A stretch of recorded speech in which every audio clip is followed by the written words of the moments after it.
Ivoiriennes, Ivoiriens, mes chers compatriotes, chers amis de la Côte d'Ivoire, c'est avec un plaisir renouvelé que je m'adresse à vous à l'occasion du traditionnel message à la nation du Nouvel An. L'année 2022 a été marquée par un contexte régional et international difficile, mais elle a aussi été une année de progrès et de solidarité pour notre pays.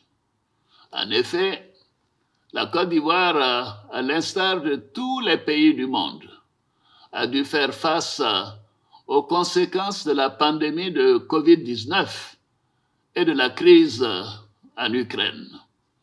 Je pense notamment à l'inflation généralisée qui a impacté le monde entier en réduisant le pouvoir d'achat des populations. Face à cette situation, nous avons fait le choix d'être aux côtés de chacune et de chacun d'entre vous, en luttant contre la cherté de la vie, pour contenir le taux d'inflation dans notre pays à un niveau parmi les plus faibles dans le monde. À cet égard, nous avons pris des mesures fortes, notamment le plafonnement temporaire du prix de plusieurs denrées telles que l'huile, le sucre, la viande de bœuf, ainsi que les subventions de l'État pour contenir les prix du carburant et du pain. Nous sommes allés plus loin en augmentant le pouvoir d'achat de nos fonctionnaires, y compris les forces de défense et de sécurité, à travers une revalorisation salariale qui est effective depuis le mois d'août 2022. Comme promis, ces agents recevront également, dès la première semaine de janvier 2023, une prime exceptionnelle de fin d'année. Les retraités des secteurs publics et privés ont bénéficié aussi de mesures d'augmentation de leurs pensions. Pour nos parents paysans, nous avons procédé, malgré le contexte difficile des marchés mondiaux, à une hausse des prix du cacao et un maintien de celui de la noix de cajou. Concernant les travailleurs du secteur privé, grâce à un dialogue constructif entre le gouvernement, les partenaires sociaux et le secteur privé, le SMIC passera de 60 000 francs CFA à 75 000 francs CFA à compter de janvier 2023. Je félicite donc le Premier ministre Patrick Achi et le gouvernement pour l'important travail accompli qui a permis de parvenir à des résultats impressionnants. Je félicite bien évidemment le secteur privé et les partenaires sociaux pour la préservation du dialogue social. La bonne gouvernance et la lutte contre la corruption figuraient au nombre de nos priorités pour l'année 2022. Je me félicite des efforts déployés pour consolider le dispositif institutionnel et opérationnel de gouvernance. Dans ce sens, le rapport d'évaluation pays du mécanisme africain d'évaluation par les pairs de l'Union africaine que nous venons de lancer relève notamment les progrès accomplis par notre pays en matière de bonne gouvernance. Nous continuerons à les consolider. Mes chers compatriotes, ces défis auxquels nous avons su faire face ensemble en 2022 ne nous ont pas fait perdre de vue les engagements que nous avons pris ainsi que la trajectoire que nous avons tracée pour notre pays. Nous avons poursuivi nos objectifs de consolidation de la paix et de la sécurité ainsi que l'amélioration des conditions de vie des Ivoiriens. Au plan politique, je félicite chacune et chacun d'entre vous pour les efforts que vous consentez pour la paix, le renforcement de l'unité nationale et la consolidation du vivre ensemble, avec notamment la mise en œuvre de la plupart des recommandations de la 5e phase du dialogue politique. Par ailleurs, au regard des progrès notables réalisés pour le retour volontaire de la quasi-totalité des Ivoiriens exilés à l'étranger, l'Organisation des Nations Unies a déclaré la fin du statut de réfugié ivoirien depuis le 30 juin 2022. C'est donc le moment d'encourager le retour de nos compatriotes encore à l'étranger. Nous avons également procédé au renforcement de notre dispositif de sécurité intérieure et à l'augmentation des effectifs et des capacités opérationnelles de nos forces de défense et de sécurité au cours de ces dernières années, notamment aux frontières nord. Ils sont nombreux, nos frères et sœurs, militaires, gendarmes, policiers, douaniers et agents des eaux et forêts qui veillent et se battent au quotidien pour protéger notre pays. Je salue leur courage et leur sens du devoir.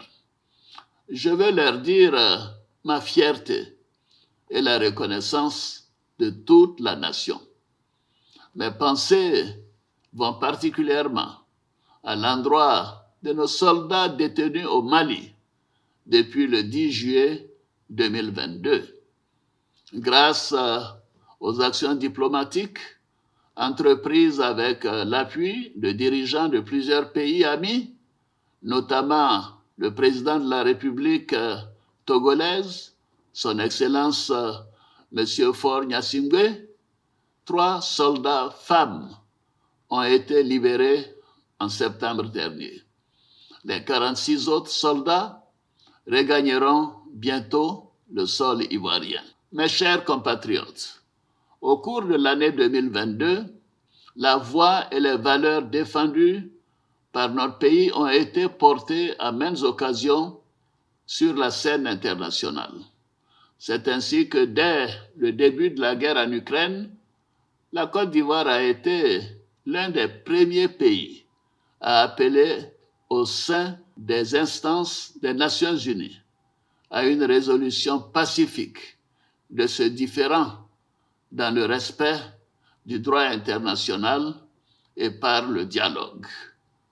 De même, dans notre sous-région, la Côte d'Ivoire continue de jouer, dans le cadre de la CEDEAO, un rôle de premier plan dans la résolution des crises politiques auxquelles sont confrontés plusieurs pays. Au niveau continental, sur proposition de la Côte d'Ivoire, l'Union africaine a déclaré l'année 2022 année de la nutrition de l'Union africaine. C'est dans ce cadre qu'une réunion de haut niveau sur la nutrition, présidée par le vice-président, s'est tenue en début décembre à Abidjan. Le rayonnement de notre pays a été réaffirmé durant l'année 2022 avec la tenue avec succès de plusieurs rencontres internationales à Abidjan, notamment la 15e conférence des Nations Unies pour la lutte contre la désertification et la sécheresse, la COP 15, le Business Forum de l'Union européenne en Afrique et le CEO Forum. Mon pays a également apporté une contribution importante au succès de la 27e conférence des parties des Nations Unies sur le climat, la COP 27, à Sharm el-Sheikh, en Égypte, avec le partage de résolutions du programme Héritage d'Abidjan issus de la COP 15. Enfin, du 19 au 20 novembre 2022, à Djerba, en Tunisie, la Côte d'Ivoire a participé au sommet de l'Organisation internationale de la francophonie, où nous avons partagé notre vision sur le rôle du numérique dans la formation et l'employabilité, ainsi que la place de la jeunesse et des femmes dans les processus de développement économique et social. Mes chers compatriotes, chers frères, chères sœurs, les perspectives économiques de notre pays demeurent bonnes, avec un taux de croissance économique projeté en moyenne à environ 7% par an sur la période 2023-2025. La transformation structurelle de notre économie se poursuit avec la hausse, la transformation locale de nos produits, dont le cacao, l'anacarde et le coton. Par ailleurs, nos villes et nos villages continuent de changer et de se moderniser. Les projets structurants en cours dans le Grand Abidjan seront pour la plupart achevés en 2023. Il s'agit entre autres du pont de la baie de Cocody et de celui reliant Yopougon au plateau. De même, les travaux de construction des 8 échangeurs vont se poursuivre. Les travaux d'extension de l'aéroport Félix Houphouët-Boigny viennent également d'être lancés et permettront à terme d'accueillir 5 millions de passagers, soit 2 fois plus qu'aujourd'hui, consolidant ainsi notre position de hub aéroportuaire. Le métro d'Abidjan, quant à lui, viendra accompagner le développement de la ville d'Abidjan et permettra de fluidifier les déplacements. Pour l'intérieur du pays, je me réjouis de l'inauguration récente de l'autoroute Yamoussoukro-Thiébissou. La partie Thiébissou-Bouaké sera achevée dans le courant du 2e semestre 2023, ainsi que la réhabilitation de la côtière Abidjan-San Pedro. Ces travaux s'inscrivent dans notre vision de transformation des villes secondaires, telles que Yamoussoukro, Bouaké, Korogo et San Pedro, pour en faire de grands pôles de développement. La réalisation des grandes universités de ces villes, des centres de formation professionnelle, des hôpitaux et des infrastructures concourent à cette vision. Il en sera de même bientôt pour d'autres villes telles que Man, Daloa, Bondoukou, Abangourou, Odjéné. Au niveau de l'enseignement technique et professionnel, notre dispositif national de formation se modernise et s'enrichit afin d'améliorer l'employabilité de notre jeunesse. Cela à travers la réhabilitation et la construction de plusieurs lycées techniques et professionnels et la mise en œuvre de l'école de la seconde chance. Mes chers compatriotes, chers frères et sœurs, les programmes pour l'amélioration de l'accès de nos populations aux besoins sociaux de base s'accélèrent avec la 2e phase du programme social du gouvernement. Avec le rythme actuel d'électrification, c'est-à-dire plus de 600 localités par an, nous parviendrons en 2025 à faire de l'accès universel à l'électricité une réalité pour tous les habitants de notre beau pays.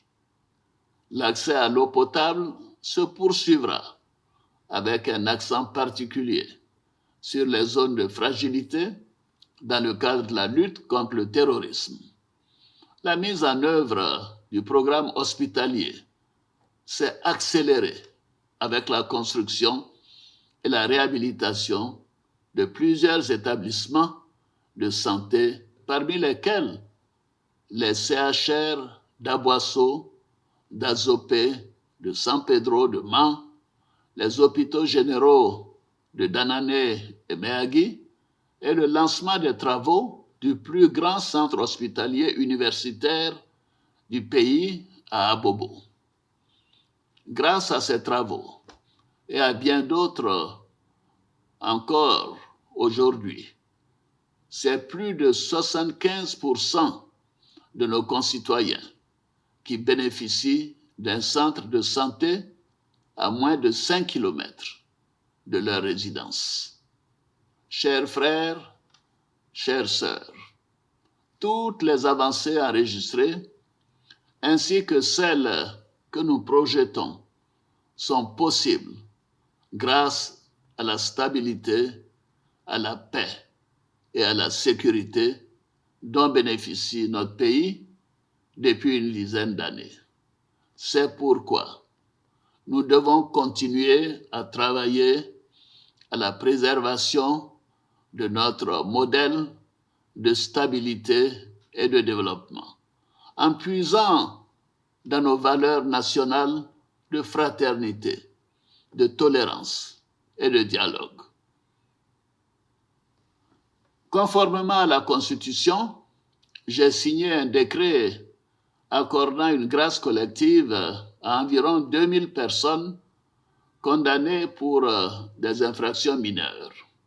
J'ai en outre signé un décret accordant une remise gracieuse de peine à environ 6000 condamnés, dont le reliquat de la peine à purger est inférieur ou égal à 3 ans, à l'exclusion des infractions graves et des crimes de sang. Au total, la mise en œuvre de ces 2 mesures conduira à la mise en liberté de près de 8000 personnes. Mes chers compatriotes, chers jeunes, je voudrais à présent m'adresser à nos jeunes, filles et garçons, car je suis convaincu que votre talent et votre énergie sont une chance pour notre pays. Je crois fermement en votre capacité à contribuer au développement de la Côte d'Ivoire. C'est pourquoi j'ai décidé de faire de 2023 l'année de la jeunesse. Je répète, 2023 sera l'année de la jeunesse. Nous allons renforcer et accélérer notre dispositif d'accompagnement de nos jeunes à travers de nombreuses actions, notamment le renforcement et l'expansion des écoles de la seconde chance pour ceux qui sont sortis trop tôt du système éducatif ou qui souhaitent se réorienter. Deuxièmement, l'amélioration de l'employabilité de notre système de formation professionnelle et universitaire. 3. L'accélération de la construction d'infrastructures sportives et récréatives. 4. Le renforcement de l'encadrement et du financement direct des projets jeunes. 5. Une participation plus accrue des jeunes au marché public de l'État et la mise en place d'un incubateur pour l'innovation et l'entrepreneuriat pour catalyser le génie créatif de nos jeunes et accélérer le développement des startups. Par ailleurs, chers jeunes, nous comptons renforcer notre dispositif de soutien et de financement des PME avec la mise en place d'une dotation spéciale pour garantir les prêts aux PME. En outre, j'ai instruit le gouvernement à l'effet de poursuivre les efforts pour ramener les délais de paiement des factures des PME à moins de 30 jours. Je répète, à moins de 30 jours. Ces efforts devront s'étendre aux sociétés d'État et aux établissements publics nationaux.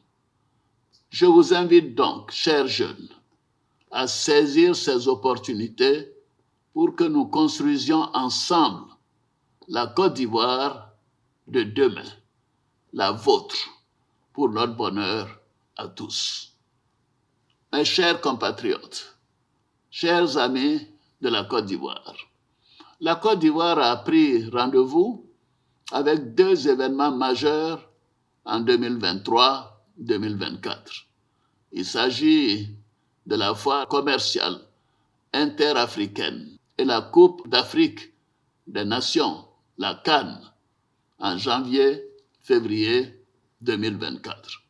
Nous serons donc tous appelés à continuer à faire montre de la grande hospitalité qui caractérise notre nation. Enfin, l'année 2023 sera également une année électorale. C'est pourquoi je veux appeler toute la population, la classe politique, les chefs traditionnels et les leaders religieux à se mobiliser au cours de ces échéances locales pour que nous démontrions à nouveau, avec des élections sans violence, la maturité de notre démocratie. À l'aube de cette année 2023, que j'entrevois pleine de promesses, je vous invite à aborder l'avenir avec confiance et à unir nos forces pour bâtir ensemble la Côte d'Ivoire de demain. Une Côte d'Ivoire prospère et solidaire. Je souhaite à chacune et à chacun de vous une bonne et heureuse année 2023 dans la santé, la paix, le développement et la prospérité. Vive la République, vive la Côte d'Ivoire, que Dieu bénisse notre chère Côte d'Ivoire. Je vous remercie.